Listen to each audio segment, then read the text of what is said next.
Как може да бъдем полезни на тези от вас, които са тепърва стартиращи и не могат да изберат, не знаят с какъв продукт да стартират?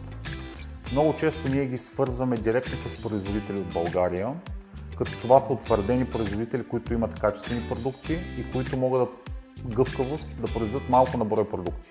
Какво имам предвид? Може да започнете с малко количество, да не инвестирате голяма сума средства в началото и съответно да стартирате.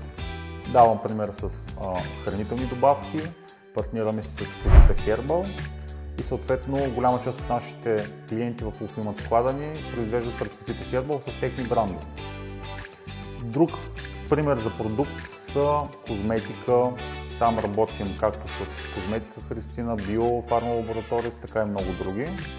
Някои от нашите клиенти продават вино и съответно сме ги свързали с Шато Копса, където съответно произвеждат с техен бранд.